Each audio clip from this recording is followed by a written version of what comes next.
ನಾನು ಹೋದಲ್ಲಿ ಬಂದಲ್ಲೆಲ್ಲ ಕೇಳ್ತಾರೆ, ಮೇಡಮ್ 2 ತಿಂಗಳಾಯ್ತು ಗೃಹಲಕ್ಷ್ಮಿ ಬರ್ಲಿಲ್ಲ ಅಂತ,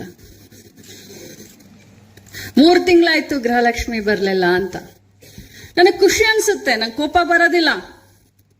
ಹೆಣ್ಮಕ್ಳು ಪ್ರಶ್ನೆ ಮಾಡಬೇಕು, ಹೆಣ್ಮಕ್ಳು ಧೈರ್ಯವಾಗಿರ್ಬೇಕು. ಒಬ್ಬ ಮಂತ್ರಿನ ಒಬ್ಬ ಮಹಿಳೆ, ಸಾಮಾನ್ಯ ಮಹಿಳೆ ಕೇಳ್ತಾಳೆ ಅಂತಂದ್ರೆ ಅದಕ್ಕಿನ್ನ ಸೌಭಾಗ್ಯ ನನಗೇನು. ನಾನು ಅದಕ್ಕೆ ಹೇಳಲಿಕ್ಕೆ ಬಯಸ್ತೇನೆ, ನನ್ನೆಲ್ಲ ಅಕ್ಕ ತಂಗಿಯರಿಗೆ, ಆ ಕೇಳುವಂತ ಹಕ್ಕನ್ನು ಯಾರಾದ್ರೂ ನಿಮಗೆ ಕೊಟ್ಟಿದ್ರೆ ಅದು ಕಾಂಗ್ರೆಸ್ ಪಕ್ಷ ಅಂತ ನನಗೆ ಹೆಮ್ಮೆ ಅನ್ಸುತ್ತೆ.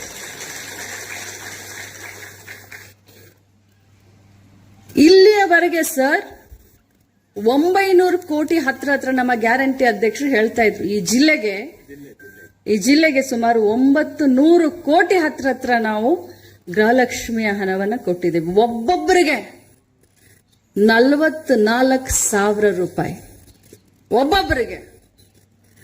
ಈಗ 8 ದಿನದಲ್ಲಿ ನಿಮಗೆ ಸೆಪ್ಟೆಂಬರ್ ಹಣ ಕೂಡ ಬರುತ್ತೆ. ನಾನು ಕ್ಲಿಯರ್ ಮಾಡಿ ಬಂದಿದ್ದೀನಿ. ವಿದಿನ್ ಅ ವೀಕ್ ನಿಮಗೆ ಮತ್ತೆ 2,000 ರೂಪಾಯಿ ಅಂದ್ರೆ 23ನೇ ಕಂತು ತಮ್ಮ ಖಾತೆಗೆ ಬರುತ್ತೆ. ನೋಡಿ, ವಿಚಾರ ಮಾಡಿ. ಒಬ್ಬ ಅಣ್ಣ ತವ್ರ ಮನೆಗೆ ಹೋದಾಗ 1 ವರ್ಷಕ್ಕೆ 5,000 ಸಾವಿರ ಸೀರೆ ಕೊಡಿಸ್ಬೋದು. 10,000 ಸ್ವಲ್ಪ ಶ್ರೀಮಂತ ಇದ್ರೆ 10,000 ಸೀರೆ ಕೊಡಿಸ್ಬೋದು. ಮನೆಯಲ್ಲಿ ಗಣೇಶ ಚತುರ್ಥಿನೋ ಪಂಚಮಿನೋ ಏನೋ ಗೊತ್ತಿಲ್ಲ, ನಮ್ಮ ಕಡೆ ಇವೆರಡು ದೊಡ್ಡ ಹಬ್ಬಗಳು. ಮನೆ ಯಜಮಾನಿಗೆ ಅಂತ 1-2 ಸೀರೆ ವರ್ಷಕ್ಕೆ ಕೊಡಿಸ್ಬೋದು.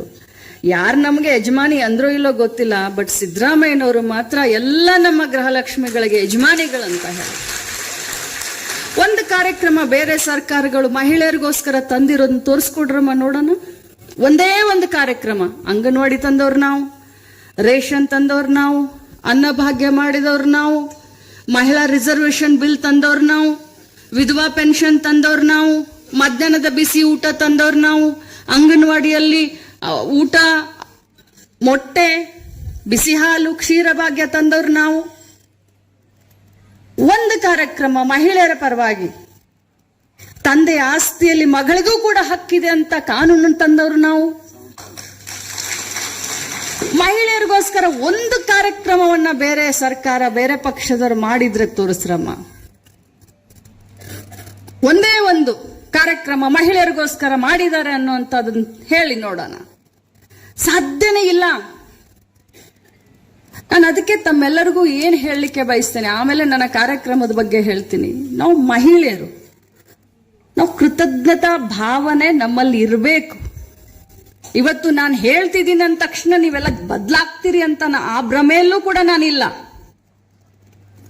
ಆದ್ರೆ ಮಹಿಳೆಯರು ವಿಚಾರವಂತರು, ವಿಚಾರ ಮಾಡಿ ಅಂತ ಹೇಳಿ ಒಬ್ಬ ತಂಗಿಯಾಗಿ, ಒಬ್ಬ ಅಕ್ಕ ಆಗಿ ತಮಗೆ ನಾನು ವಿನಂತಿಯನ್ನ ಮಾಡ್ಕೊಳ್ತೀನಿ. ಇವತ್ತು ನಾನು ಸ್ವಂತ ಈ ಸುವರ್ಣ ಮಹೋತ್ಸವಕ್ಕೆ ನಮ್ಮ ಬೆಂಗಳೂರು ಗ್ರಾಮಾಂತರ ಜಿಲ್ಲೆಯಿಂದ ತಾವೆಲ್ಲರೂ ಬನ್ನಿ ಅಂತ ತಮ್ಮನ್ನ ವೈಯಕ್ತಿಕವಾಗಿ ಆಹ್ವಾನ ಮಾಡಲಿಕ್ಕೆ ನಾನು ಇಲ್ಲಿ ಬಂದಿದ್ದೀನಿ. ತಾವೆಲ್ಲರೂ ಆ ಕಾರ್ಯಕ್ರಮಕ್ಕೆ ಬರಬೇಕು. ಆ ಕಾರ್ಯಕ್ರಮವನ್ನ ನಾನು ಹೇಳಿದ ಹಾಗೆ 50 ವರ್ಷದ ಇತಿಹಾಸ, ಮುಂದೆ ಬರುವಂತ 50 ವರ್ಷಕ್ಕೆ ಇತಿಹಾಸವನ್ನ ನಿರ್ಮಾಣ ಮಾಡಲಿಕ್ಕೆ 3 ದೊಡ್ಡ ಯೋಜನೆಯನ್ನ ತೆಗೆದುಕೊಂಡು ಬಂದಿದ್ದೀವಿ. ಮೊದಲನೇದಾಗಿ ಅಕ್ಕಪಡೆ, ಎರಡನೇದಾಗಿ ಗೃಹಲಕ್ಷ್ಮಿ ವಿವಿಧೋದ್ದೇಶ ಸಹಕಾರಿ ಸಂಘ, ಮೂರನೇದು ತಮ್ಗೆಲ್ಲರಿಗೂ ಗೊತ್ತಿದೆ, ಅಂಗನವಾಡಿಗಳನ್ನ ಗವರ್ಮೆಂಟ್ ಮಾಂಟೆಸರಿ ಅಂದ್ರೆ LKG UKG ಮಾಡಬೇಕು ಅನ್ನುವಂತ 3 ಗುರುತರವಾದಂತ ಯೋಜನೆಗಳನ್ನ ನಾವು 28ನೇ ತಾರೀಕು ಲೋಕಾರ್ಪಣೆಯನ್ನ ಮಾಡ್ತಾ ಇದ್ದೀವಿ. ನನಗೆ ವಿಶೇಷವಾಗಿ ಈ 3 ಯೋಜನೆಗಳು ನನ್ನ ಹೃದಯಕ್ಕೆ ಬಹಳಷ್ಟು ಹತ್ರ. ಅದರಲ್ಲೂ ಅಕ್ಕಪಡೆ, ಹೆಸರೇ ಹೇಳೋ ಹಾಗೆ ಅಕ್ಕಪಡೆ ಒಂದು ವಿಶೇಷತೆಯನ್ನ ಹೊಂದಿದಂತ ಪಡೆ. ಈ ಅಕ್ಕಪಡೆ ನಾವು ಗೃಹ ಇಲಾಖೆಯವರ ಜೊತೆ ಅಂದ್ರೆ ಪೊಲೀಸ್ ಇಲಾಖೆಯವರ ಜೊತೆಯಲ್ಲಿ, ಅವರ ಸಂಯೋಗದಲ್ಲಿ, ಅವರ ಸಹಕಾರದೊಂದಿಗೆ ನಮ್ಮ ಇಲಾಖೆ ಕೆಲಸ ಮಾಡಲಿಕ್ಕೆ ನಾವು ಸನ್ನದ್ಧರಾಗ್ತಾ ಇದ್ದೇವೆ. ನಮ್ಮ ಇಲಾಖೆಯಲ್ಲಿ ಸಾಂತ್ವನ ಕೇಂದ್ರಗಳಿದಾವೆ, ನಮ್ಮ ಇಲಾಖೆಯಲ್ಲಿ ಸಖಿ 1 ಸ್ಟಾಪ್ ಸೆಂಟರ್ಗಳಿದಾವೆ. ಇದ್ರ ಮುಂದುವರೆದಂತ ಭಾಗ, ಇನ್ನೂ ಹತ್ರ ಸಮಾಜಕ್ಕೆ ಹೋಗೋಣ, ಇನ್ನೂ ನಮ್ಮ ಅಕ್ಕ ತಂಗಿಯರಿಗೆ ತೊಂದರೆ ಆದ್ರೆ ಇನ್ನೂ ಸ್ವಲ್ಪ ಅವರ ಹತ್ರ ಹೋಗೋಣ ಅಂತ ಹೇಳಿ ಅಕ್ಕಾ ಪಡೆಯನ್ನ ಮಾಡ್ತಾ ಇದ್ದೇವೆ. ಪ್ರತಿ ಜಿಲ್ಲೆ 31 ಜಿಲ್ಲೆಯಲ್ಲೂ ಕೂಡ ಅಕ್ಕಾ ಪಡೆ 28ನೇ ತಾರೀಕಿನಿಂದ ಕೆಲಸವನ್ನ ಪ್ರಾರಂಭ ಮಾಡ್ತಾ ಇದೆ. ಅದರಲ್ಲಿ 6 ಜನ ಮಹಿಳೆಯರು ಏನು ಈಗಾಗಲೇ ಹೋಮ್ ಗಾರ್ಡ್ಸ್ ನಲ್ಲಿ ಸೆಲೆಕ್ಟ್ ಆಗಿರ್ತಾರೆ ಅಥವಾ NCC ಕೆಡೆಟ್ಸ್ ಆಗಿರ್ತಾರೆ. 6 ಜನ ಮಹಿಳೆಯರನ್ನ ತಗೊಳ್ತೀವಿ, ಒಬ್ಬರನ್ನ ಡ್ರೈವರ್ ತಗೊಳ್ತೀವಿ. ಅದರಲ್ಲಿ 2 ಪೊಲೀಸ್ ಇಲಾಖೆಯಿಂದ 2 ಮಹಿಳಾ ಪೊಲೀಸರ್ಸ್ ಕೂಡ ಇರ್ತಾರೆ. ನಾವು ಗಾಡಿ ಕೊಡ್ತೀವಿ. ಅವರ ಕೆಲಸ ಏನು ಅಂತಂದ್ರೆ ಸರ್, ಅವರು ಕಾಲೇಜ್ಗೆ ಹೋಗ್ತಾರೆ, ಮಹಿಳಾ ಹಾಸ್ಟೆಲ್ಗಳಿಗೆ ಹೋಗ್ತಾರೆ, ದೇವಸ್ಥಾನದ ಹತ್ರ ಹೋಗ್ತಾರೆ, ಗಾರ್ಡನ್ಗಳ ಹತ್ರ, ಜಾತ್ರೆ ಹತ್ರ, ಮದುವೆ ಸಮಾರಂಭದ ಹತ್ರ, ಸಾರ್ವಜನಿಕ ಎಲ್ಲ ಸ್ಥಳಗಳು, ಬಸ್ ಸ್ಟ್ಯಾಂಡ್ ಇರಬಹುದು, ಫಿಲ್ಮ್ ಥಿಯೇಟರ್ಗಳು ಇರಬಹುದು, ಮತ್ತೊಂದಿರಬಹುದು, ಸಾರ್ವಜನಿಕ ಎಲ್ಲ ಸ್ಥಳಗಳ ಹತ್ರ ಬೆಳಗ್ಗೆ 9 ಗಂಟೆಯಿಂದ ರಾತ್ರಿ 8 ಗಂಟೆವರೆಗೂ ಗಸ್ತು ತಿರುಗ್ತಾ ಇರ್ತಾರೆ.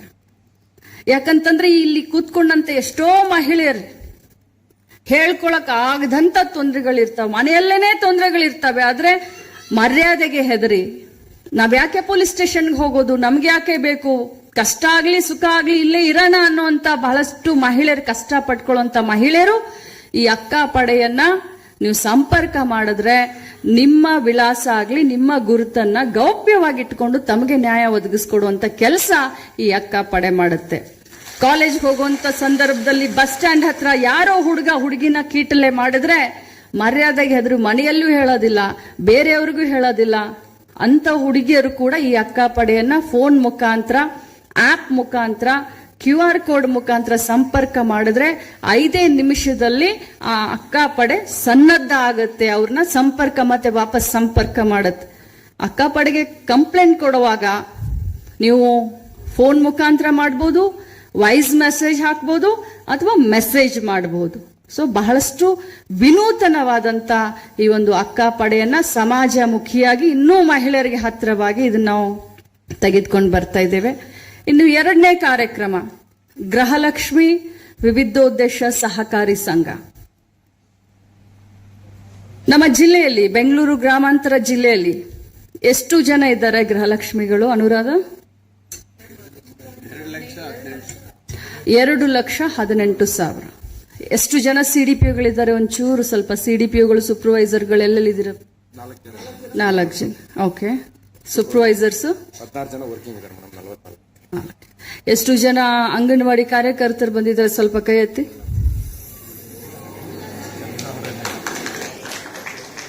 Okay, thank you so much. ನಿಮ್ಮ ಜವಾಬ್ದಾರಿ ಗೃಹಲಕ್ಷ್ಮಿ ಯೋಜನೆಯನ್ನು ನಿಮ್ಮೆಲ್ಲರ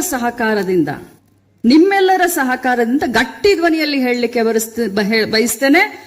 ಇವತ್ತು ನಮ್ಮ ರಾಜ್ಯದಲ್ಲಿ ಈ ಗೃಹಲಕ್ಷ್ಮಿ ಯೋಜನೆ ಯಶಸ್ವಿ ಆಗಲಿಕ್ಕೆ ಮೂಲ ಕಾರಣ ಯಾರಾದರೂ ಇದೆ, ಅದು ನೀವು. ಮನೆ ಮನೆಗೆ ತೆರಳಿ ಪ್ರಚಾರ ಮಾಡಿ ಎಲ್ಲ ಹೆಣ್ಮಕ್ಕಳಿಗೆ ಇದ್ರ ಬಗ್ಗೆ ನಾಲೆಜ್ ಅನ್ನ ತುಂಬಿ, ಇವತ್ತು ಹಳ್ಳಿಗಳಲ್ಲಿ ಇವತ್ತು ಗೃಹಲಕ್ಷ್ಮಿಗಳನ್ನ ಯಾರಾದ್ರೂ ತೆಗೆದುಕೊಂಡು ಬಂದಿದ್ರೆ ಅದು ನನ್ನ ಅಂಗನವಾಡಿಯ ಕಾರ್ಯಕರ್ತರು, ಸಹಾಯಕಿಯರು, CDPOಗಳು, ಸೂಪರ್ವೈಸರ್ಗಳು.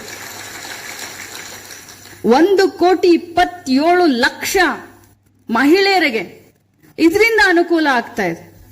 ಇವತ್ತು ಈ ಸರ್ಕಾರ ಇದೆ, ತಮ್ಮೆಲ್ಲರ ಆಶೀರ್ವಾದದಿಂದ ಮುಂದಿನ ಬಾರಿನೂ ನಮ್ಮ ಸರ್ಕಾರ ಬರುತ್ತೆ, ಗೃಹಲಕ್ಷ್ಮಿನ ಮುಂದೆ ಒರೆಯುತ್ತೆ ಅಂತ ನಮಗೆ ಆಶಾಭಾವನೆ ಇದೆ. ನಾನು ಯಾವತ್ತಿದ್ರೂ ಕೂಡ ಆಶಾಭಾವನೆಯನ್ನ ಇಟ್ಕೊಂಡು ಬದುಕೋಳು, ನಿರಾಶೆ ಯಾವತ್ತು ಇಟ್ಕೊಳ್ಳೋದಿಲ್ಲ. ಆದ್ರೆ ಯಾವುದೇ ಸರ್ಕಾರ ಬಂದ್ರೂ ಕೂಡ ಈ ಗೃಹಲಕ್ಷ್ಮಿ ಯೋಜನೆಯನ್ನ ಮುಚ್ಚಲಿಕ್ಕೆ ಸಾಧ್ಯನೇ ಇಲ್ಲ. ಅದಕ್ಕೋಸ್ಕರ ಈ ಗೃಹಲಕ್ಷ್ಮಿ ಸಂಘ, ವಿವಿಧೋದ್ದೇಶ ಸಹಕಾರಿ ಸಂಘವನ್ನ ಮಾಡಲಿಕ್ಕೆ ನಾವು ಹೊರಟಿದ್ದೇವೆ. ಯಾಕಂತಂದ್ರೆ 2,18,000 ಜನರಲ್ಲಿ ತಾವು ಮನಸ್ಸು ಮಾಡಿದ್ರೆ ಯಾವ ರೀತಿ ಗೃಹಲಕ್ಷ್ಮಿ ಯೋಜನೆಯನ್ನ ಯಶಸ್ವಿ ಮಾಡಿದ್ರೋ ಅದೇ ರೀತಿ ಈ ಬ್ಯಾಂಕ್ ಅನ್ನು ಕೂಡ ಯಶಸ್ವಿ ಮಾಡುವಂತ ಒಂದು ಜವಾಬ್ದಾರಿ ನಿಮ್ಮ ಮೇಲೆ ಇದೆ. ಅದನ್ನ ಚೆನ್ನಾಗಿ ನಡೆಸ್ಕೊಂಡು ಹೋಗುವಂತ ಜವಾಬ್ದಾರಿ ಸರ್ಕಾರದ ಮೇಲೆ ಇದೆ, ನನ್ನ ಹೆಗಲ ಮೇಲಿದೆ. 1,1,000 ರೂಪಾಯಿಯನ್ನ ಕೊಟ್ಟು ಮೊದಲು ಶೇರ್ ಹೋಲ್ಡರ್ ಆಗಬೇಕು.